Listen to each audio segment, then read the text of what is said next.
and welcome to Tidy. Today, we are going to talk about something that everybody seems to be talking about, which is quiet quitting and the various trends that are supposedly going to shape the future of work.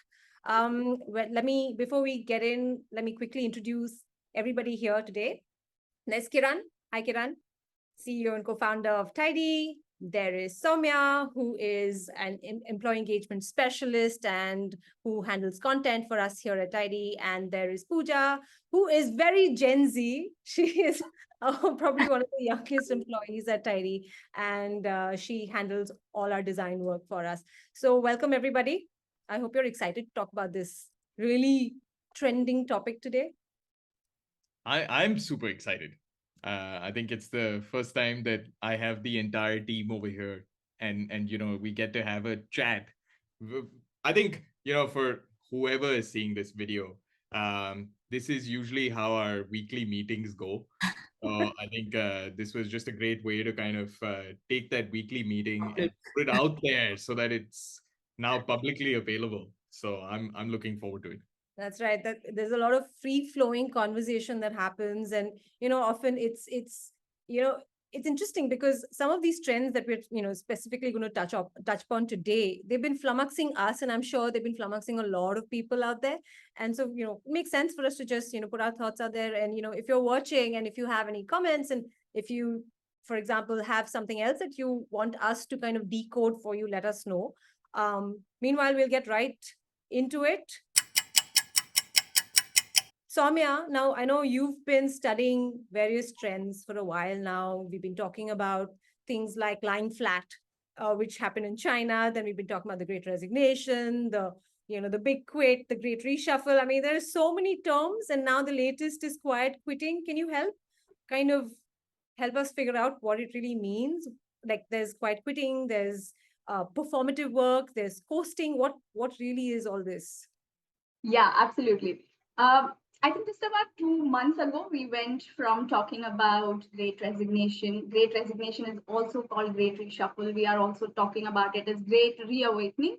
We went right from there to talk about quiet quitting. And I think quiet quitting is also being interchangeably used with a lot of other words, which is coasting, there's performative work, I think there's acting your wage, there's even LARPing, like live action role play. So there are a lot of terms. If you actually go onto the internet, you're going to find all of these out there.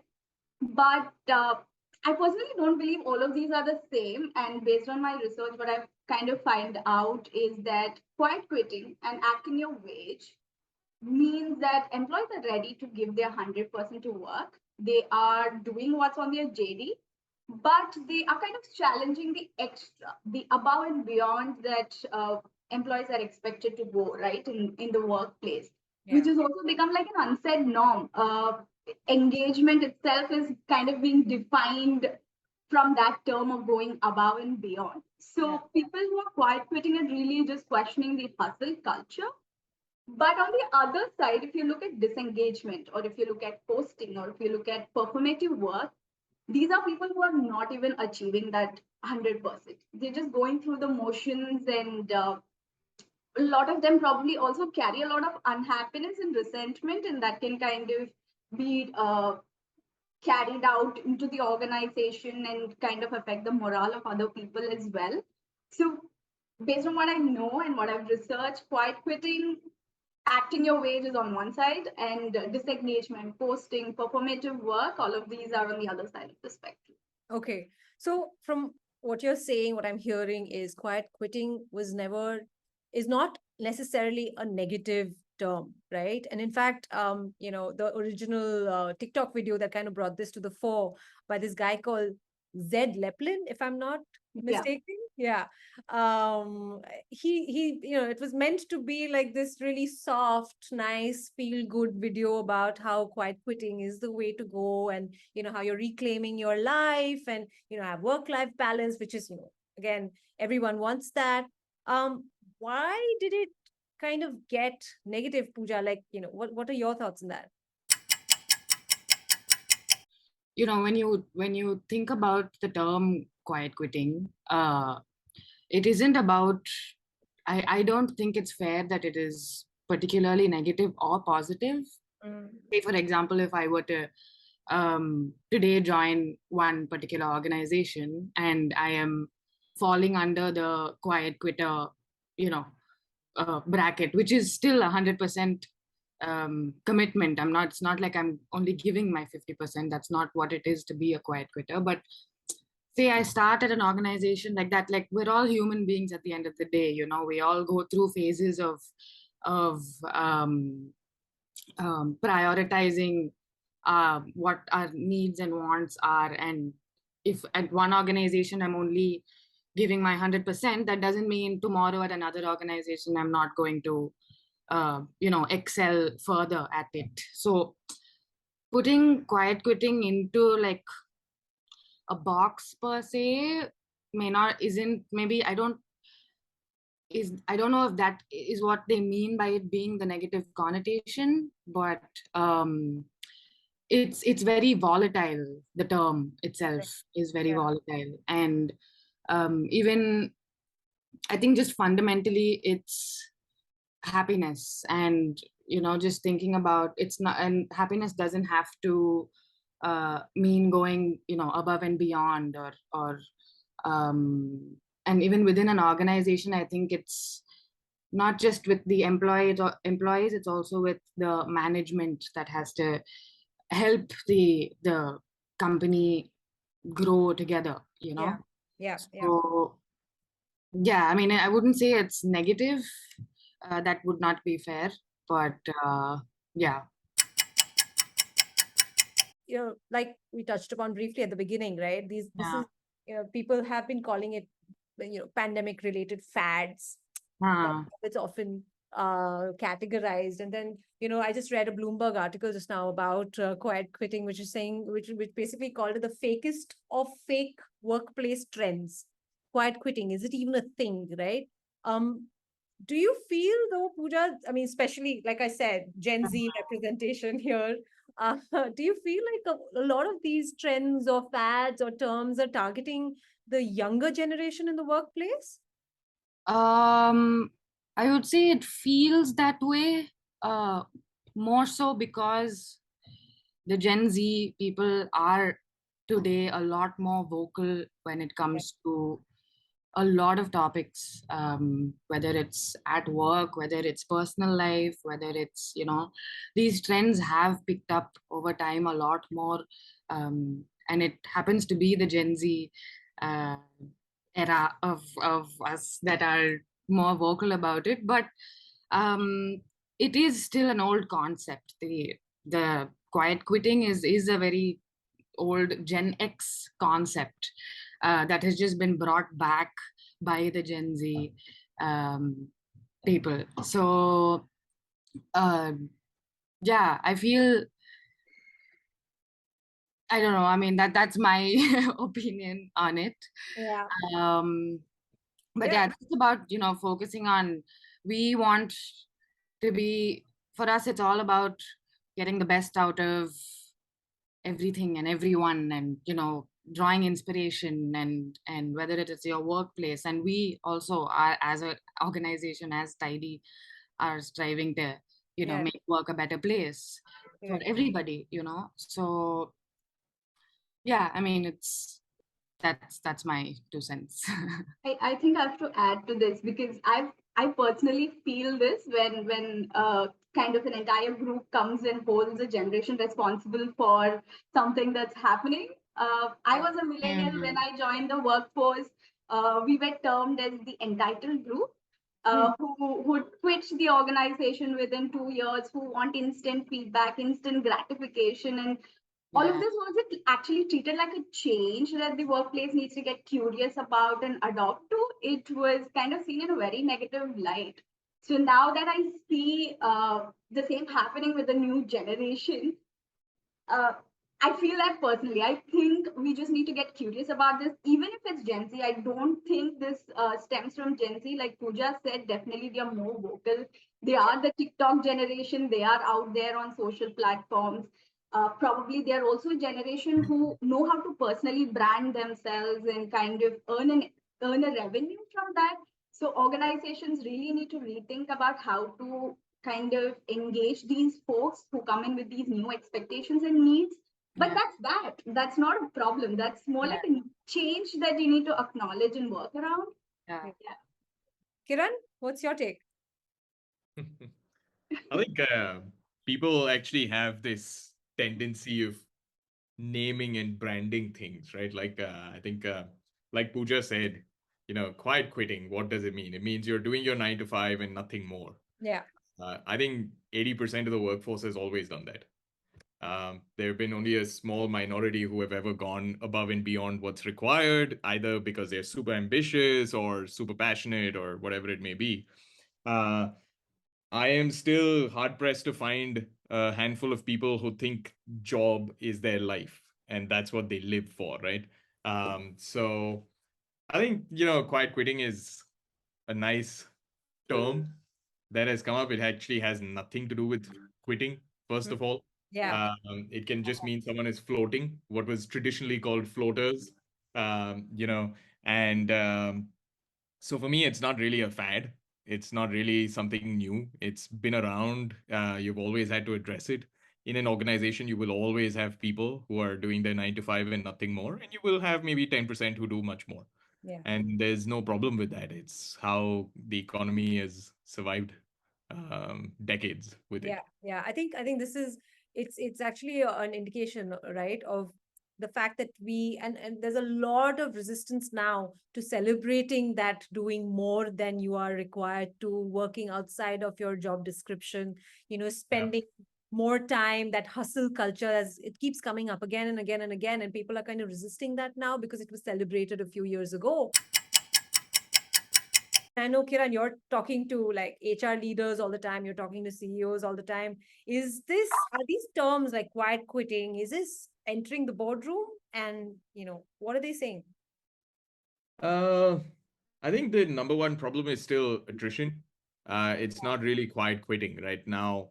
Does someone who is in that 10% who used to go above and beyond suddenly now come into that 9 to 5 bracket, into the quiet quitting Right. world? Then that's a signal, Mm, right? That is a potential signal for someone who's probably not as invested anymore.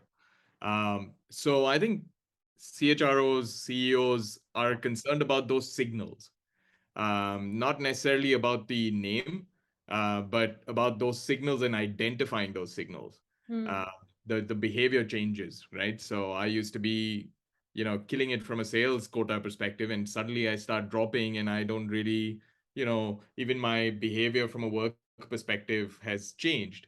That's a yeah. signal potentially for someone who's probably going to drop off soon or is looking for other opportunities, or there could be other genuine reasons. I just don't have the time to invest like I did before, Yeah. right? So I think there are multiple factors that you need to consider when you're thinking about people. Just having a tag over there and saying, oh man, I'm concerned about quiet quitting doesn't work. And, Mm. and leaders are not looking at it that way. I mean, it makes for great newspaper headlines, but yeah, they're more concerned about the attrition more than anything else. Yeah, yeah. Because it almost makes you wonder, right? Like to your point, that it was probably a small percentage of people that were actually working above and beyond anyway. So was Yeah. it just that 10% or 20%, depending on how many ambitious people you've managed to hire? Were they the ones pulling the company along, or was the company growing on the back of those who are working there 9 to 5, right? So, and Well, I you think need that's, both. You yeah, need you need both 100% all the time, right? Because even the overly ambitious ones who are trying to do a lot more, you are always fearful whether they're going to burn themselves out. yeah, And from a now, I think health and wellness has become a big thing, but you have a lot of people who have really burnt themselves out and then gone through various mental health stages to kind of it there is a result yeah, yeah. with what you're putting in. so Correct. so I think it'll always kind of be that concern, right? So and a company is always made up of both. You can't have one or the other. You need to have a good mix of both. Just to kind of add, if you see why quiet quitting has become important, I think, of late, is because the last 10 years from an economy perspective has been the fastest growth the world has ever seen.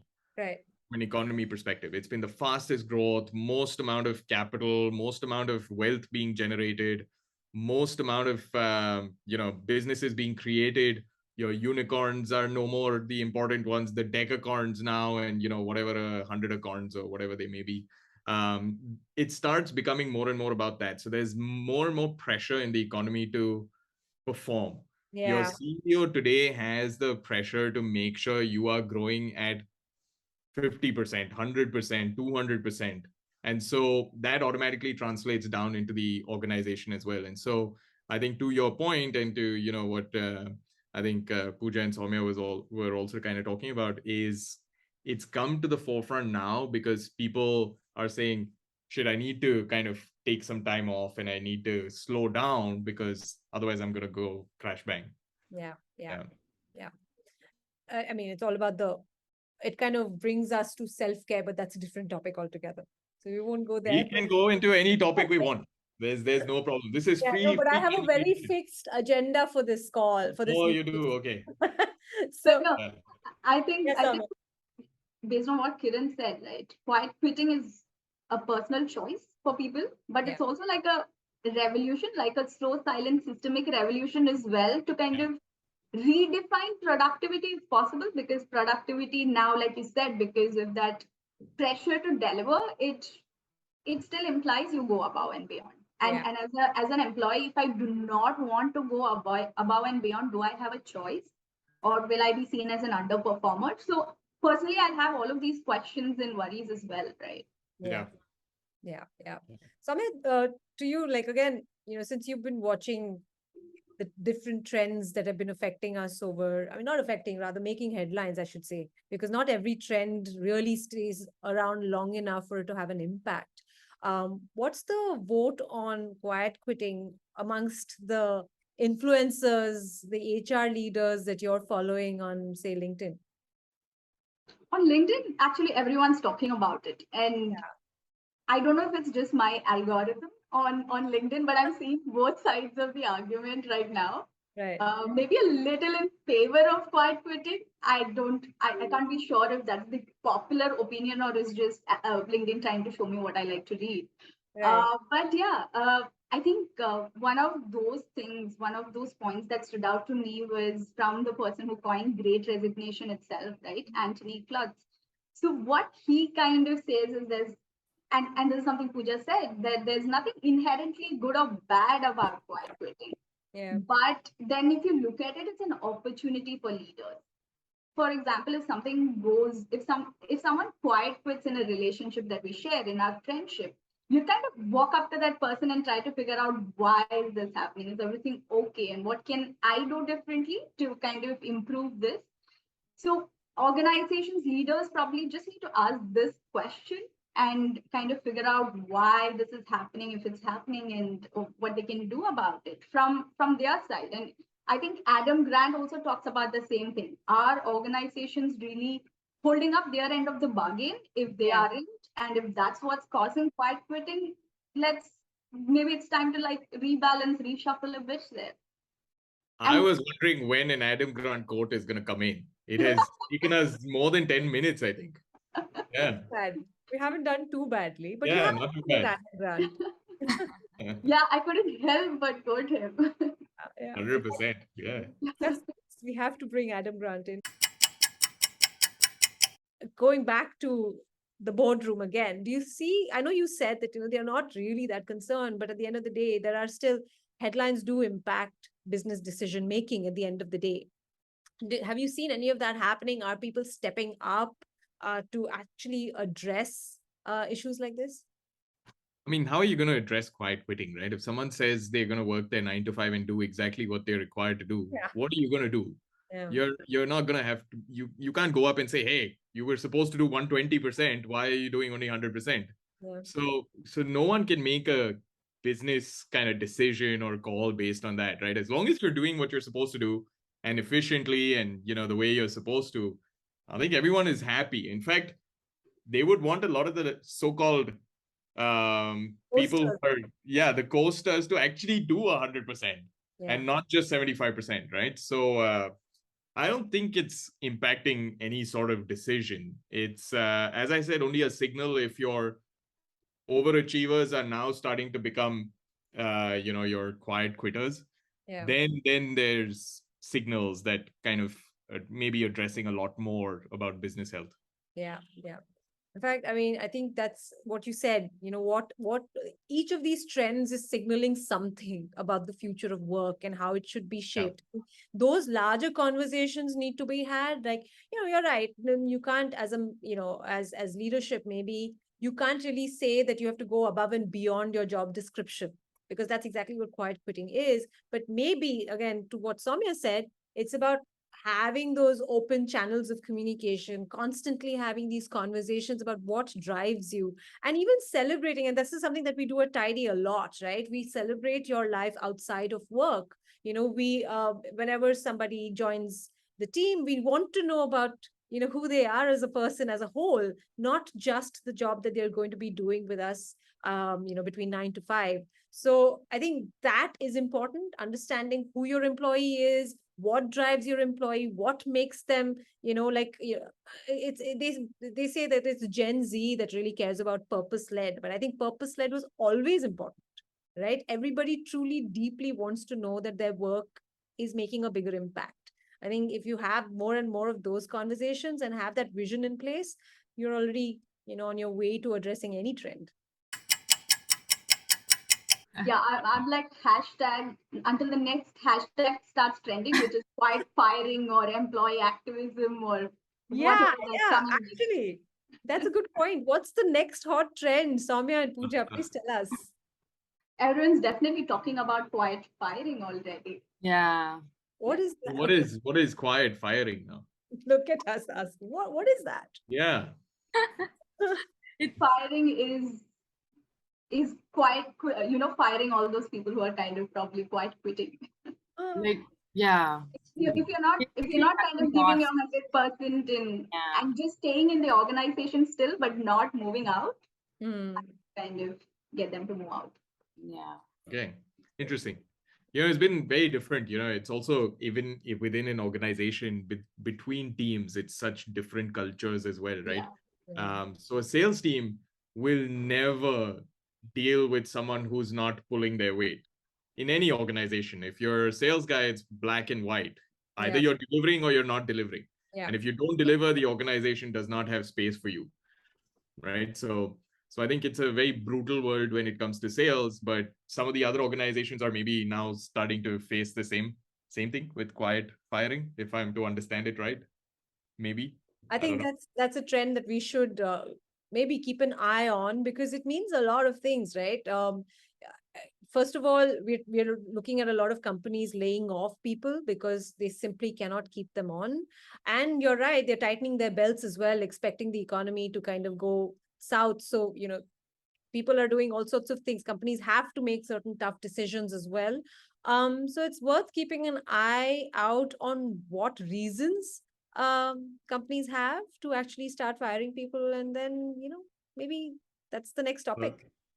I'm actually looking at entrepreneur.com. Yeah, I'm looking at entrepreneur.com, and it says quiet firing is when an employer is purposefully is purposefully doing things and treating you badly so that you leave your job. Wow. Yeah. Nice. So if Kiran put starts simply saying quiet at midnight, you know why he's doing that.